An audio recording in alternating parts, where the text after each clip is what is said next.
Assalamualaikum warahmatullahi wabarakatuh.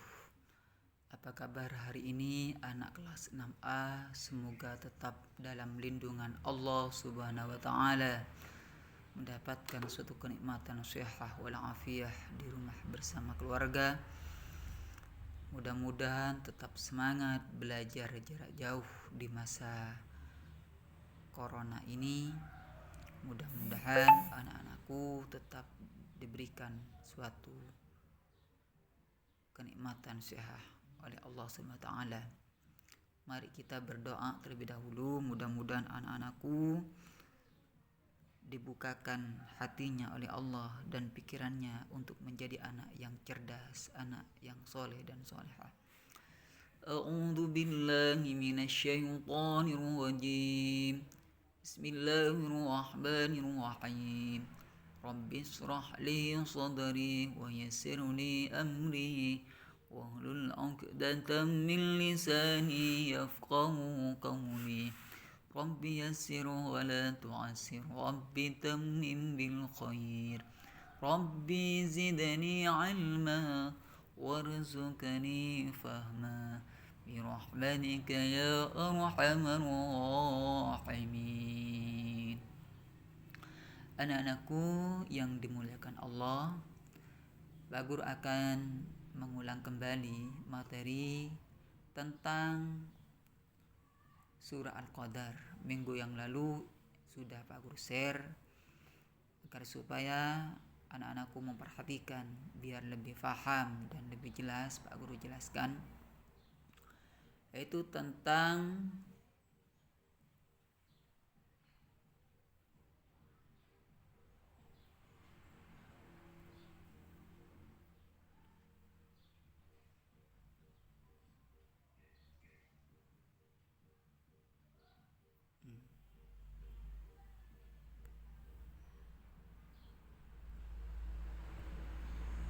memahami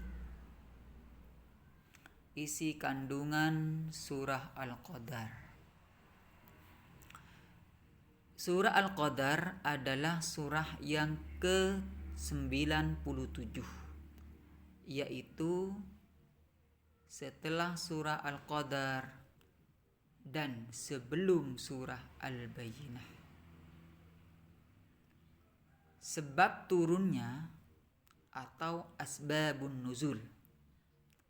Ayat ini menurut Imam Ibnu Jarir dalam sebuah hadisnya menceritakan bahwa di kalangan orang-orang Bani Israel ada seorang laki-laki yang setiap malam selalu beribadah.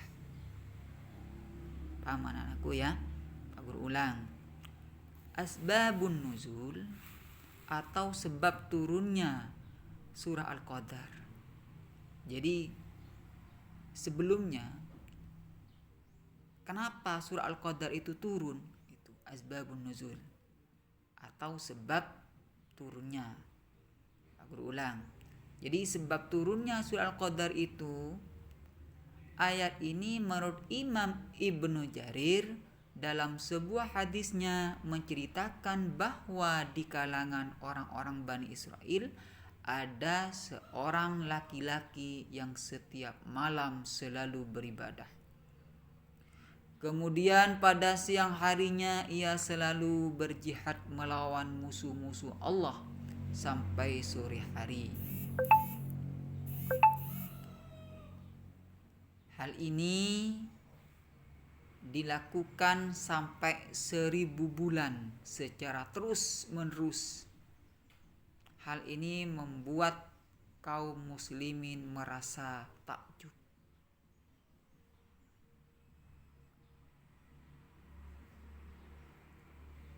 Kaum muslimin merasa takjub atau merasa heran.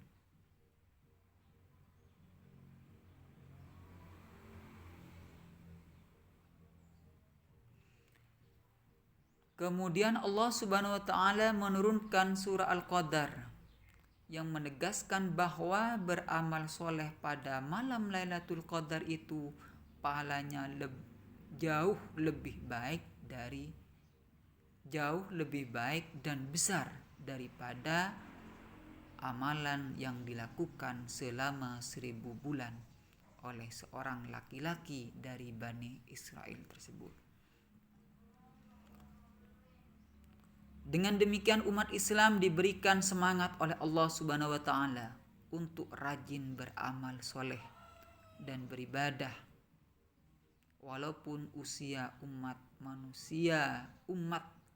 Nabi Muhammad SAW, walaupun usia umat Nabi Muhammad SAW sangat pendek dibandingkan dengan usia umat-umat terdahulu. Hal ini apabila kita mencontoh usia Nabi Muhammad SAW hanya 63 tahun. Maka kita harus terus bersemangat untuk beribadah dan beramal soleh. Karena Allah SWT telah memberikan kemuliaan malam Lailatul Qadar pada bulan suci Ramadan. Pada ayat 1 menjelaskan bahwa Allah Subhanahu wa taala telah menurunkan Al-Qur'an dari Lauh Mahfuz ke langit dunia pada malam Qadar sebagai petunjuk kepada umat manusia agar terhindar dari kesesatan. Hal ini sesuai dengan firman Allah Subhanahu wa taala di dalam surah Al-Qadar. Bismillahirrahmanirrahim. Syahr Ramadan alladzi unzila fihi al-Qur'an hudan linnas. Artinya, bulan Ramadan, bulan yang di dalamnya diturunkan Al-Qur'an sebagai petunjuk bagi manusia. Quran surah Al-Baqarah ayat 185. Selanjutnya ayat 2 sampai 3 menjelaskan tentang ketakjuban terhadap Lailatul Qadar. Pada ayat kedua berisi pertanyaan Allah Subhanahu wa taala terhadap Nabi Muhammad sallallahu alaihi wasallam. Apa malam kemuliaan itu? Namun Nabi Muhammad tidak mampu untuk menjelaskannya.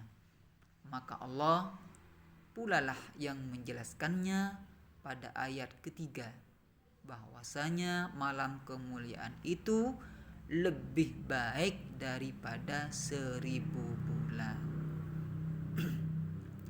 Dari ayat di atas bahwasanya manusia diminta untuk beribadah dan beramal soleh pada malam Lailatul Qadar karena pahalanya begitu besarnya. Diibaratkan seperti beribadah 1000 bulan. Dengan demikian, apakah diperkenankan manusia yang telah beribadah dan beramal soleh di malam Lailatul Qadar untuk meninggalkan ibadah di waktu lain? Tentu tidak boleh, karena manusia diwajibkan untuk tetap beribadah. Selanjutnya, ayat keempat dan kelima masih melanjutkan tentang kemuliaan malam Lailatul Qadar. Ayat keempat, Allah mengutus para malaikat di bawah komando malaikat Jibril untuk turun ke bumi guna mengatur segala urusan. Selanjutnya pada ayat kelima, bahwa malaikat yang turun ke bumi mengucapkan salam, mendoakan setiap manusia yang beribadah pada malam Lailatul Qadar sampai terbit fajar. Selanjutnya, kegiatan, ayo cari tahu tentang kandungan surah Al-Qadar. Selanjutnya diskusikan dengan temanmu satu kelompok. Apa saja keutamaan malam Lailatul Qadar. Kemudian presentasikan di depan orang tua. Nah, bisa ya, nanti bisa cerita kepada ayah dan bunda di rumah. Mari menulis surah Al-Qadar. Ini anakku bisa menulis, meniru. Insya Allah ada yang selesai minggu yang lalu. Berarti yang belum, ini agar supaya nanti dijapri ke Pak Arifin tulisannya yang bagus surah Al-Qadar. Terus di bawahnya rangkuman, ini juga perlu diperhatikan anak-anakku. Nama surah Al-Qadar diambil dari ayat yang ke-1, artinya kemuliaan. Apa makna Al-Qadar? Kemuliaan. Ayat yang pertama kali turun adalah surah Al-Alaq, ayat 1 sampai ayat 5. Malam turunnya Al-Quran disebut nuzulul Quran. Malam turunnya Al-Quran disebut nuzulul Quran. Malam Lailatul Qadar adalah malam kemuliaan, lebih baik daripada 1000 bulan. Ayo berlatih. Ayo menjawab pertanyaan di bawah ini dengan tepat. Ini perlu diperhatikan anak-anakku. Nah, ini agar supaya dikerjakan nantinya. Nomor 1,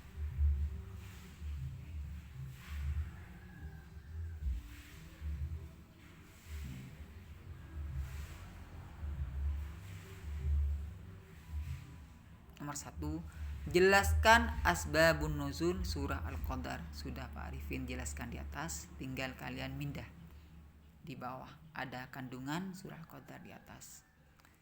Pertanyaan nomor 2, jelaskan pokok-pokok kandungan surah Al-Qadar, juga ada di atas.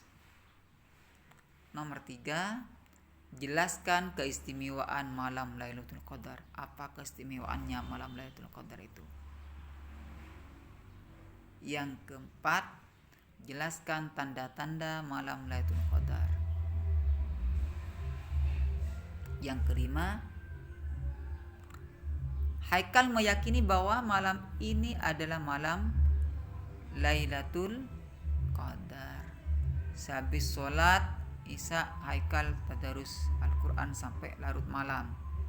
Jam 1 malam ia dibangunkan ayahnya untuk sholat tahajud.